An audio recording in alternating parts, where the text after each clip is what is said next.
Episode 229. You can learn the same thing in any given setting, and what you take away from it because of the interaction and the people you're with is going to be completely different. So I think the caliber of people that are there and your peers attending with you really make the difference. And then those relationships and the conversations that come later make a big difference in what you're receiving as far as that education goes.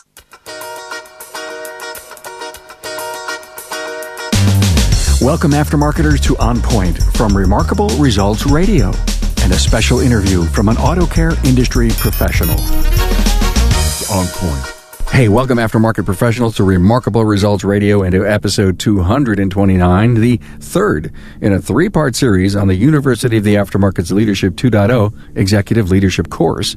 Hey, this is Carm Capriato, your host. This episode is brought to you by Federal Mogul Motor Parts and Garage Gurus for serious technical training and support online, on-site, and on demand. Garage Gurus is everything you need to know. Find out more at fmgaragegurus.com.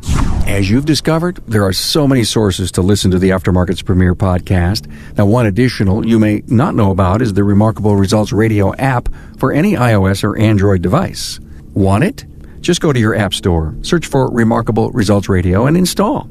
And 2 minutes later, you'll have all the episodes at your fingertips. It's easy, and it's free. Hey, you can find this week's show notes at remarkableresults.biz/E229, and there you'll find my guest's bio and key talking points from this episode. Hey, just before you hear part 3 with Ciara Pegoda, I want to remind you of the weekly live Town Hall Academy forum that is every Friday at 12 noon Eastern. You get a documentary-like forum of your industry peers that drive a discussion on a single trending subject. Now, if you missed the Live Academy, you can always watch every forum in HD video on my learning page. Go to remarkableresults.biz/learning and even create lunch and learn time around the Academy replays. You know, I have a kinship to the University of the Aftermarket's Leadership 2.0 program. I was a graduate back when it was called 2010, just a few years ago. Because I know so many different professionals that are alumnus of Leadership 2.0, I thought it perfect addition to the podcast prospectus. I felt that a 3-part series with a program graduate would bring value to the aftermarket and showcase this real important educational opportunity. You may not even know that Leadership 2.0 is an intense and intellectually challenging 2-week executive development and learning experience. It's deeply rooted in the theoretical and practical application of automotive aftermarket leadership principles. Now, previous attendees have represented manufacturing, retail operations, warehouse distributors, association management, program group management, and yes, service professionals. Now, the service professionals I've spoken to that have attended Leadership 2.0 tell me their understanding of the aftermarket was expanded, and their respect for the importance of their role in the auto care industry was solidified. Lifelong friends from all segments of the industry are formed at Leadership 2.0. Brian Cruikshank, the director of the University of the Aftermarket at Northwood University, and I spoke about doing this series, and he was quick to offer me a graduate of this year's class to interview. You can also hear Brian on his own episode, number 75. Now meet Ciara Pegoda, sales manager at DePaco in Reno, Nevada. I'm delighted, and so will you, to hear Ciara talk about her experience at Leadership 2.0. As you will discover, she brings an energizing insider's view of this executive-level course. This is part 3, and we talk about the project, her favorite segment from the week, her biggest takeaway from the course, and the service professional case study, along with core values, among others. Now, keep in mind there are 2 additional episodes that round out the series. Part 1, episode 227, discusses the first week, and Part 2, episode 228, discusses the project, networking, and autonomous cars. See the show notes page for the episode talking points and additional bio information. Now, meet Ciara Pegoda, sales manager, DePaco. I'd like to welcome Ciara Pegoda, the sales manager of DePaco, to our special series discussion on Leadership 2.0 and her personal experience at this University of the Aftermarket program. Hi, Ciara. Hey, Carm. How are you? Thanks for having me. Welcome. Hey, well, this is our 3rd series. I'm excited to have done 3 of these with you. First, we covered your first week. In the 2nd episode of the series, we covered your project and the time off between the 2 week-long sessions. And now I'd like to talk about that final week. And I know that final week includes working together with your team and actually doing the presentation. But of course, the final week is still incredibly engaging, from conflict management, negotiation skills for leaders, a couple of case studies, Six Sigma. I'd love to find out what you took away with that. And aftermarket supply chain topics. What was your favorite? I mean, if you look back to all the great classes that were given, what was the one that you say, I can use this? The one I thought was really, for me, interesting. I like to learn about people and where their strengths and weaknesses are and how they play together. And we did one that was, we had to split up and take a little survey on if we were trapped in the woods, and it gave us this whole scenario. You're trapped in the wilderness. Here are your supplies. Are you going to walk? Are you going to stay? Here's the weather, all of that. And then we were given supplies and we had to rank them in order of importance from survival. Then we redid that with our team to see where, as a team, we would agree what to keep and what to get rid of. And I was just glad I wasn't voted off the island as far as we're going to get rid of you.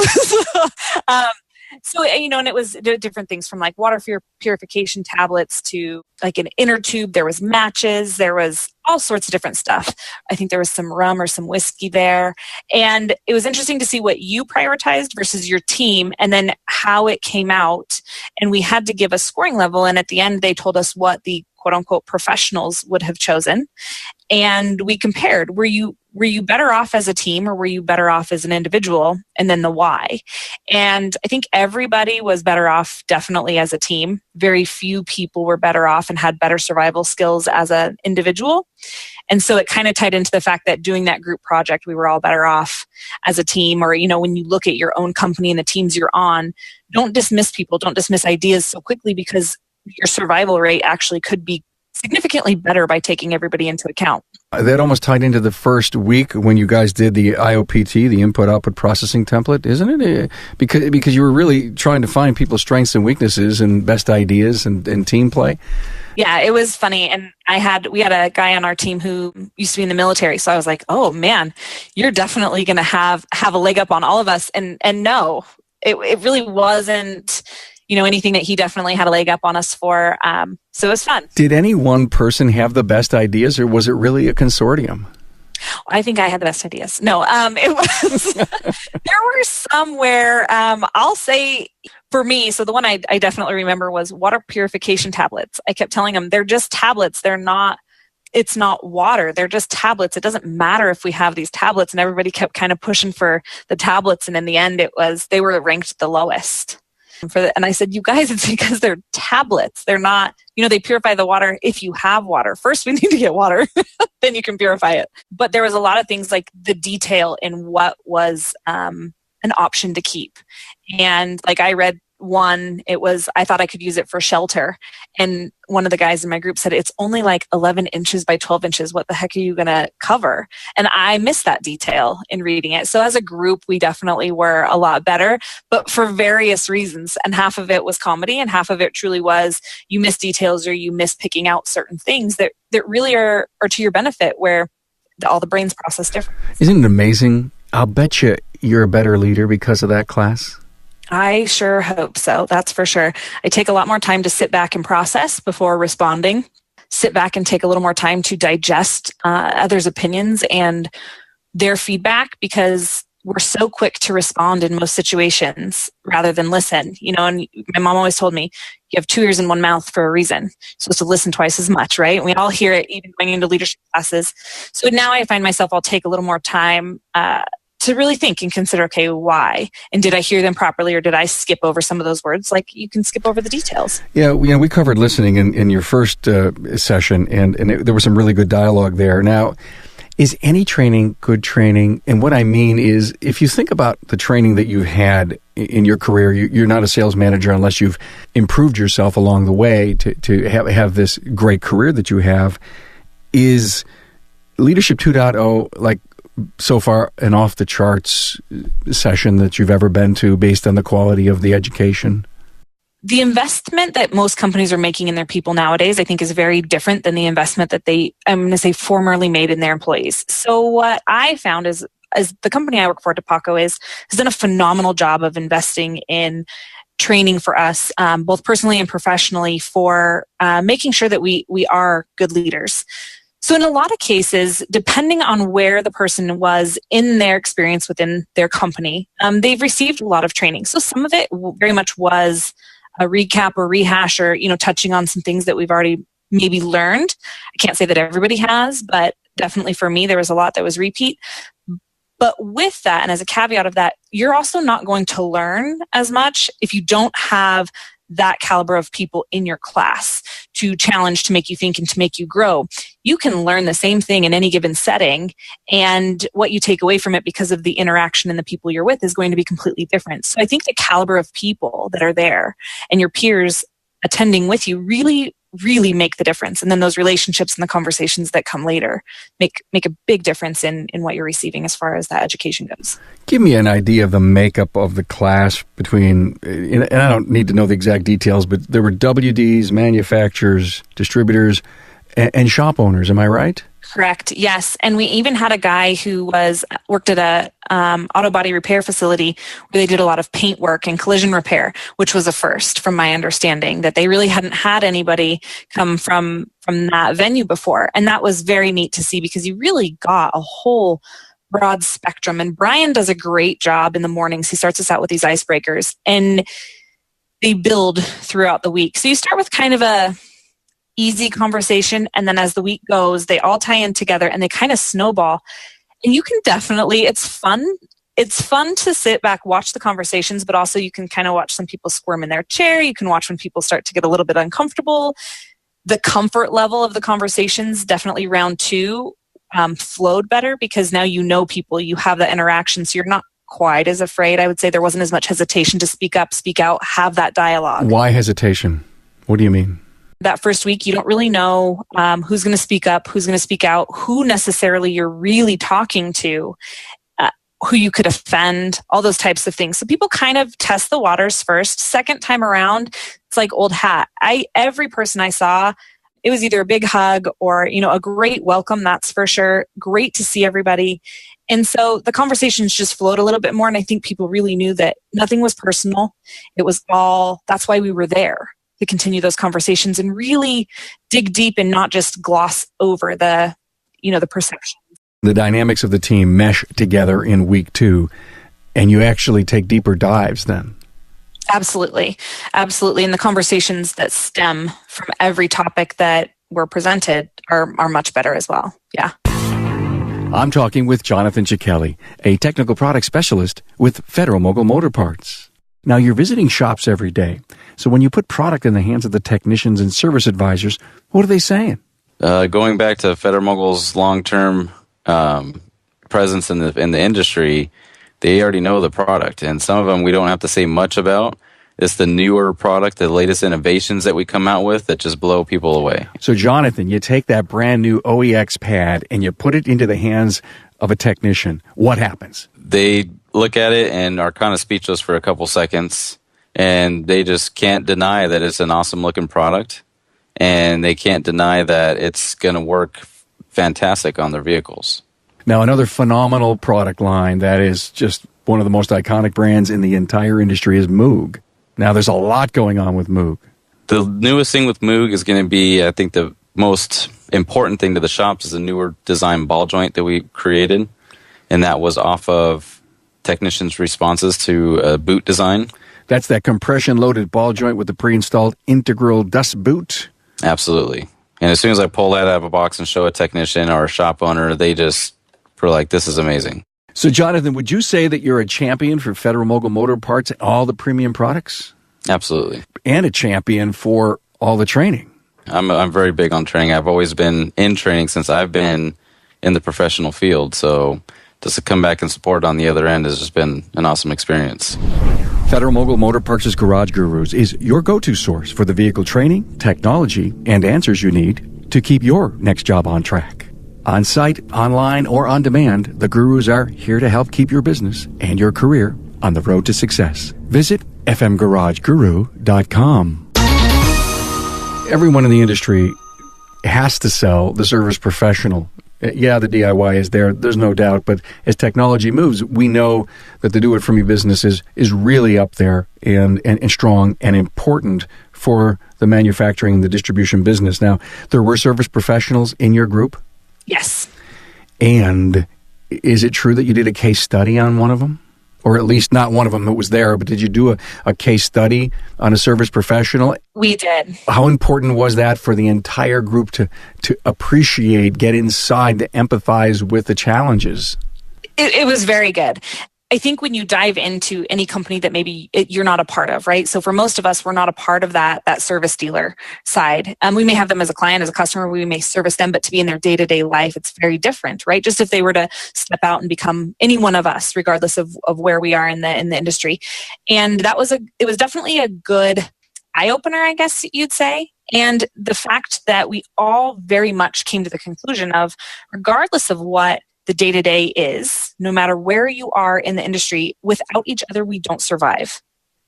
So be careful who you're beating up, and be careful, what you're taking for granted. And, it is a food chain. It's like the circle of life, right? We all have to work together. And if we don't, we're going to be in trouble, because we've got a lot of challenges ahead of us as far as the industry. I love that. What a huge takeaway that was.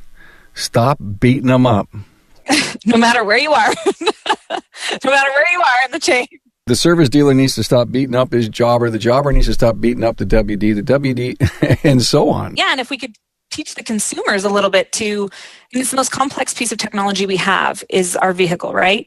If I call to get my washer or dryer fixed, it's a good 2-week wait, and they'll show up in a certain amount of hours, and a part's got to be ordered. But the most critical piece of technology and the most complex piece of technology that we rely on every day is our vehicle, but we expect it to go in, get fixed, and be done by the end of the day so that we can move on with our lives. So it is a constant drive, and the expectation is very high for the time being repaired to the cost of it being repaired and how well it's done. And that is something that I think as an industry, we've done a good job of keeping up on, but at the same time, it comes with some very high demand. Yeah, we haven't told the consumer enough about what it takes to be a technician engineer, the equipment that we need to have, the training that we need to get, the complexity of the vehicle, the ever yearly changing, the different models, the different systems that are out there.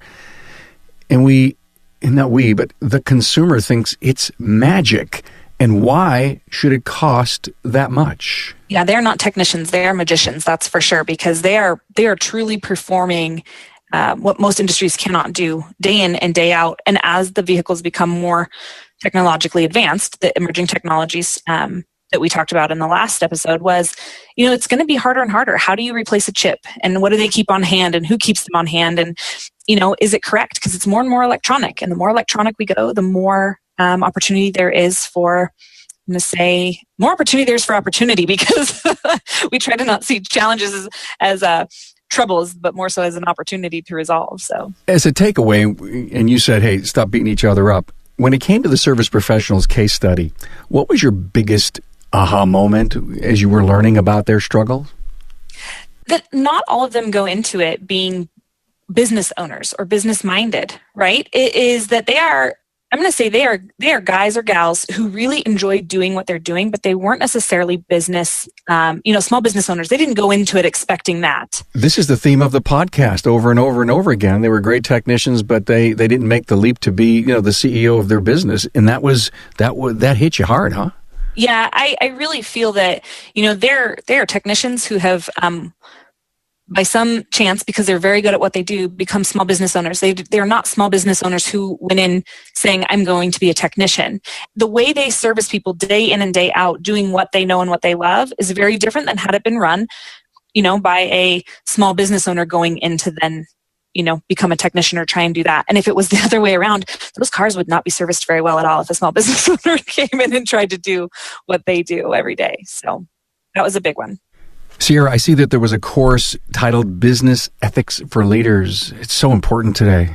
Yes, absolutely. It's one of the biggest things people are looking for, is where they can go to a job, if you will, and even deal with companies, whether they're going to a service dealer and they just want to have an, ethically sound, guy or gal working on their vehicles. But the companies we work for, we spend more time with them than we do our families. And, the numbers are big. The numbers are big, and they're a reflection of how companies are performing day to day. So in that ethical conversation, we really talked about, what's driving that culture, what are driving those ethics, and what makes people put their ethics aside when those numbers are becoming critical. And one of the best things Dr. Frank told us was, what are your core values? And you better know and recognize them now because the time to question them is not when you're in a position that is, questioning. Are you talking personal or business core ethics? Core values, I mean. Core values, part of it was what are your personal, because then it'll reflect in your business, and you're not going to make a shift in your personal core values when you're sitting in a business meeting and they're asking you to, push something under the rug or make some numbers kind of shady or do something that really would jeopardize your own personal ethics, because you know that that's not who you are inside. So personal ethics first. And then you need to be sure you're working for a company that aligns with them. Absolutely. So that was a big one. And that really, for me, it was taking care of your people and taking care of and listening to your people. We talked about listening quite a bit, but taking care of your people, making sure that everybody is, I don't want to say comfortable, but that's the best word I can think of right now, that, they're comfortable and they're performing at their best capacity, which means ethically things are going well. They're driven, there's a good culture, and they're challenged by what they're doing. Taking care of your people, your numbers are going to take care of themselves, and your customers are going to be happy, which in turn means your numbers are going to take care of themselves. So then you're not going to most likely come up with those ethical challenges that some companies come up against because things aren't going well. Did they do any case studies at all on that? It tied in with it, and it was Avon and Tiffanys, and how different they are. They're a totally different customer base, and how they, you have to know who you're going to approach with your product and how you're going to factor in your logic, because the dominant logic of one person is not the dominant logic of another person. So if you don't understand your customer base, they're going to actually start questioning your ethics based on the services you're giving them. You're saying if you're going to market in the wrong way, they may question the ethics. Right. So if you're a Tiffanys customer, right, you've got this very lovely blue packaging, and I think it was their watch repair department. It used to take them a couple weeks or a couple months to get their watches returned to their customers. The customers grew to expect that because, it was such a valuable piece of jewelry. Well, they sped things up and got it to where the turnaround time was very short.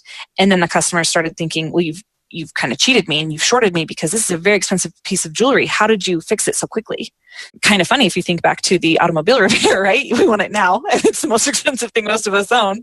But how you have to figure out what that logic of your customers is and where they value their money. And, are you in line with that? Wow, that's interesting. It almost sounds more on a marketing level than it is on the ethics level. But I guess you're right. What is the makeup of my customer, and am I meeting their expectations? And if our core values are right, then I guess you don't fix the watch in 3 days. You keep it 2 weeks, right? Even though you can, right? Just because you can doesn't mean you should, right? Mm-hmm. Yeah, exactly. Interesting. Boy, thanks for that. That was a little nugget that fell off the tree. Now, I'm sure somewhere along the line, you all had a little lesson or some discussion on IT. Give me your takeaways on IT. I'm going to say, obviously, IT is, like you said, it's kind of taking over the world. It's taking over everything we do. Just while we were sitting in class, it was hysterical to see most people had 1 or 2 cell phones. We had internet bandwidth for the room we were in. You have the internet acceptance for the room we were in, but with everybody, 40 some odd people in a room with 1 to 3 devices each, it got sucked up pretty quick. So that just showed right there how much IT we're using. But one of the biggest things was that most large suppliers have larger IT departments now than parts departments, because they're figuring out where to send the stock, how to get it, how to have that availability. Really, the logistical side is very heavily IT, getting things where they need to be, and how all the computer systems talk to each other to figure out that availability, what the options are for that, I'll call it parts department. Where can you source it? How fast can you get it? What are your 3 or 4 or 5 plus options for that part? And it's really changing the way we function and we operate, because it now drives from the service dealer having that stock level as well, is that they expect the WD or their local warehouse to have the inventory for them, because they can look, they can find it, and they can get it there. Yeah, it goes back to being magic again.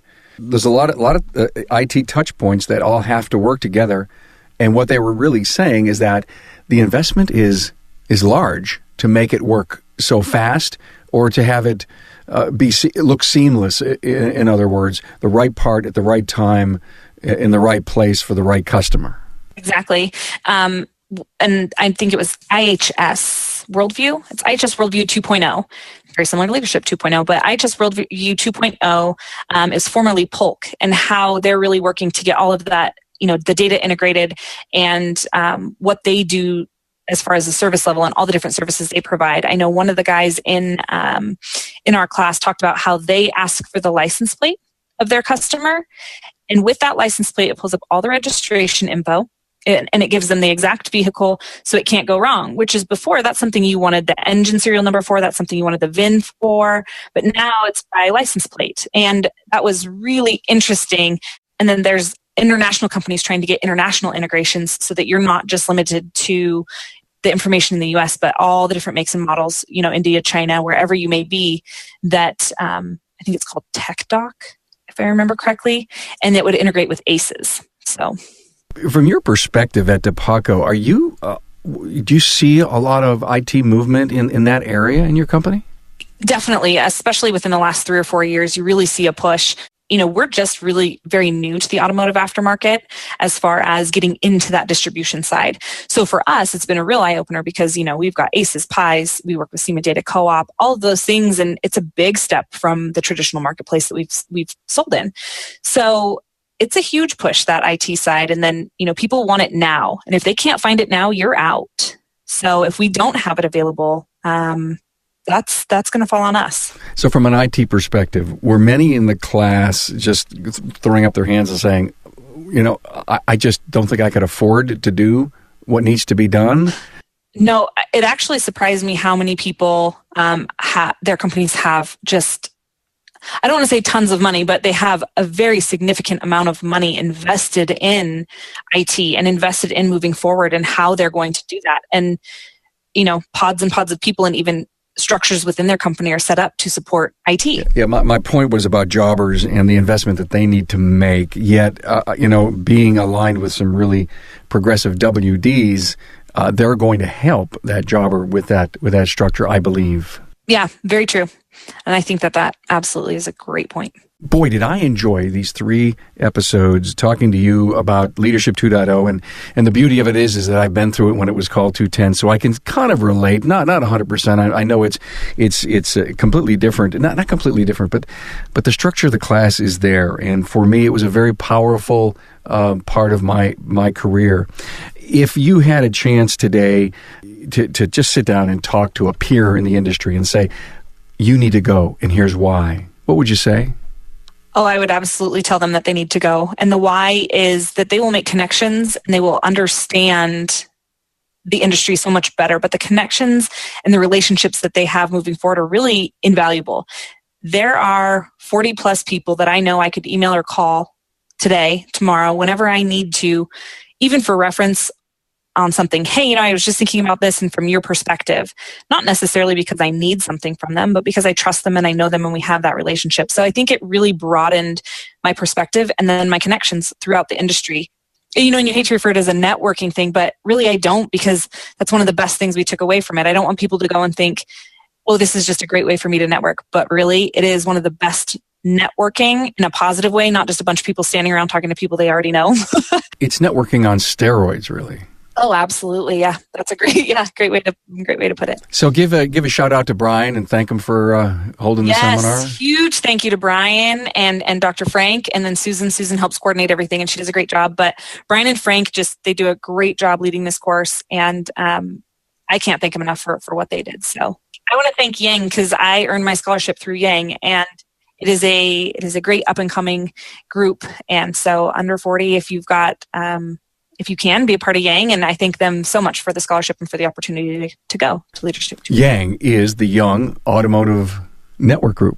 Yes, you are correct. So anyone under 40 should join. Yes. And be part of it. You guys do a lot of meetups. I know there's a lot of activities. Yeah, there's regional meetups, and then we've got, we meet at Spring Leadership Days. This year it is in San Antonio, and we meet at Spring Leadership Days, and then they have events at Apex. So they're really doing a great job, and that actually, Yang, stemmed from the Leadership 2.0 class. It was a project that was started a couple years back, and they've done a great job growing it, and I hope to continue to see that go. Thank you, Brian, for recommending Ciara to come on the show, and I sure do hope, and believe me, I don't need to hope. You really hit it out of the ballpark in these last 3 episodes. So thank you for your insights and sharing some of the insider stuff on Leadership 2.0. Well, thanks for thinking of me. Thanks for having me. I really appreciate it. Thank you, Ciara Pegoda, for your insights into Leadership 2.0, the University of the Aftermarket's Executive Development and Learning Program. This was part 3 in a 3-part series with Ciara. Hey, in episode 227, we discuss week 1, and in part 2 of the series, episode 228, we talk project, networking, and autonomous cars. Find Ciara's bio, special links, and the show notes at remarkableresults.biz/E229. Hey, tell a friend about these digital audio broadcasts from aftermarket professionals that bring insights, trends, best practices, and, most importantly, stories of personal achievement. Hey, don't hesitate to reach out to me via email at carm@remarkableresults.biz. Thanks so much for your loyal support of the podcast. Don't hesitate to use the tag cloud or the series filter to zero in on your area of interest. And thanks for being a loyal listener. Thanks for being on board to listen and learn from the premier automotive aftermarket podcast. Until next time.